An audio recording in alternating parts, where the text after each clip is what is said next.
We're on a lake that's loaded with cypress trees.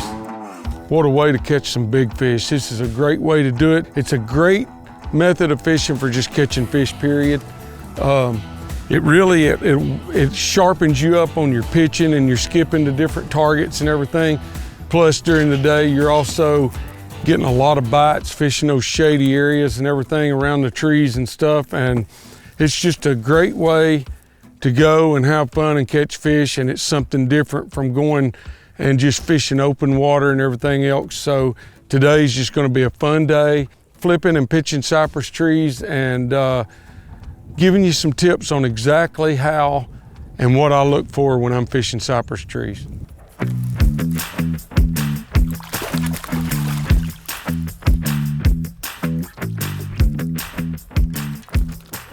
In the summertime, I really like to go to a worm of some kind, and I'm throwing a Strike King Rage Twin Tail Rage worm. It's got the double tails on. It's a straight worm, and that straight worm over a ribbon tail, if you land over a limb or you're pulling it over knees or whatever, this straight worm will pull up over that stuff a lot easier. But yet I've still got a swimming action of when that worm's falling by those trees. A lot of times those fish will suspend on a tree, and it's falling, giving enough action, falling slow enough that the fish can still get to it and catch it on the way down. But yet I'm fishing a weight that's a 5/16 on these trees that's heavy enough to get it on down right beside the tree. So if I don't get bit as it's falling, coming out and climbing over some of those knees, you still get an opportunity to get bite because you've got your worm down there in the strike zone. These group right here, there's 4 of them together and then there's one by itself. Well, it's the bigger one of the 5 trees right here, and it's sitting off to the side right here by itself. And I like it being isolated, sitting off to the side. Usually it's gonna have more cypress knees around it, more cover around it and everything, and it's isolated. That fish can sit up behind that tree and he can visually see just about everything that comes around that tree, to where when he's sitting over here or in these, depending on where he's sitting at, you've got to make the most perfect cast to find that fish. And this one is just, you know, sitting out here by itself, isolated. Those are the ones that I really like to key on, especially if they're even further out away from everything than this one even is. Years ago, fishing cypress trees, we didn't have such thing as active target. So you had to fish the tree, fish the bait out away from it to feel for the tree, for the cypress knees. Nowadays, we have active targets. So I can look out here at these trees and I can see these knees out from them and tell which ones have the knees. And you may catch a fish a half a boat length away from a tree in knees. Those knees serve as a natural brush pile. So I make sure I hit those areas where I see those knees. I'm going to show you a prime example. I have a cypress tree here, a cypress tree here. When I shine between them, you're going to see all these knees sticking up right here. These are all knees right here. So there's a cypress tree, there's a cypress tree. Right between those two cypress trees, you have these knees sticking up. So in that situation, I'm going to fish that tree, I'm going to fish that tree, and I'm gonna fish everything in between them. I will probably wind up making 1, 2, 3, 4, 5, 6, 7, 8 casts at those 2 trees and those knees. So I know I fished it thoroughly.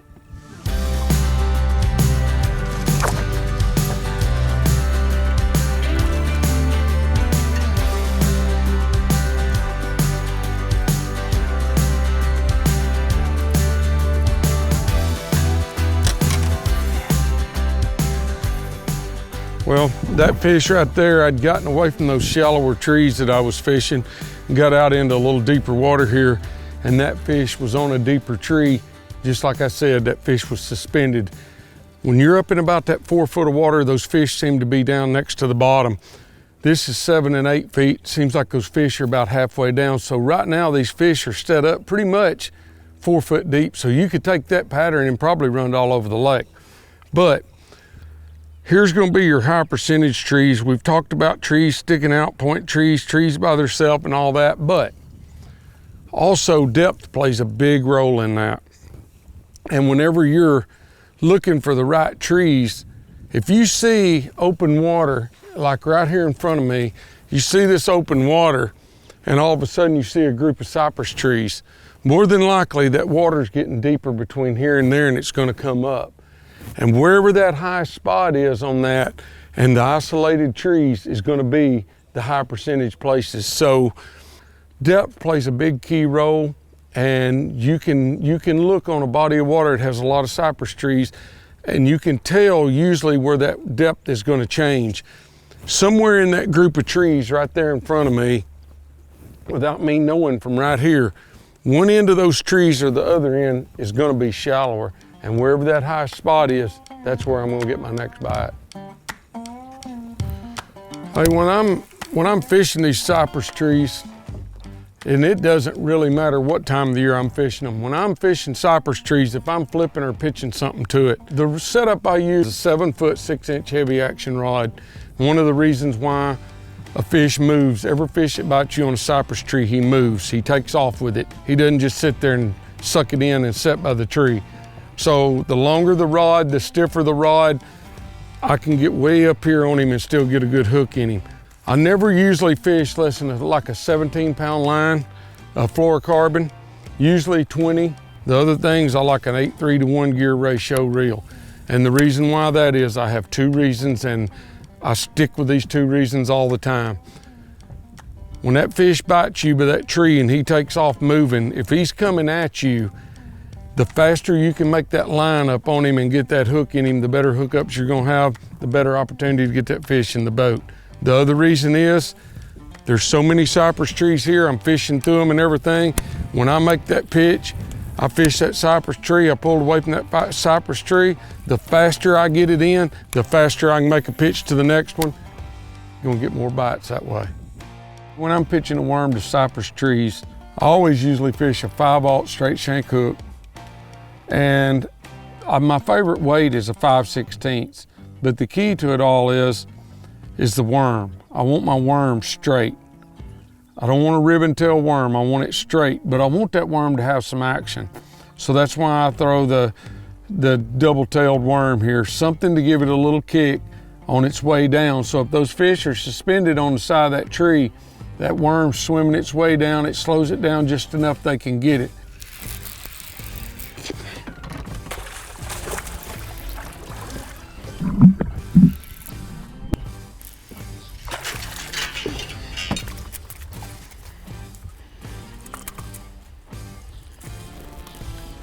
There we go. Another good tree fish. That fish right there was on this tree. If you'll look, there's a whole line of them right there all together. Got this one out here isolated by itself. My favorite kind of trees to look for. We talk about times of year and everything on these trees. In the winter time, I'm more apt to pitch up on the tree. I want to touch the bait with the tree when it hits the water, and I want that bait sliding right down the side of that tree. Those crawfish in the winter and early spring, they'll get up and hang on the side of those trees. And so I want that bait hitting the side of that tree going down. When it's this time of the year in the summertime, I may not pitch as tight on some of those trees. What happens this time of year, you start getting stuff growing off the side of them. It'll muck your bait up. Your knees are out a little bit further in front of them. And as long as you land in that shade and everything, I don't fish one quite as tight in the summertime as I do in the wintertime.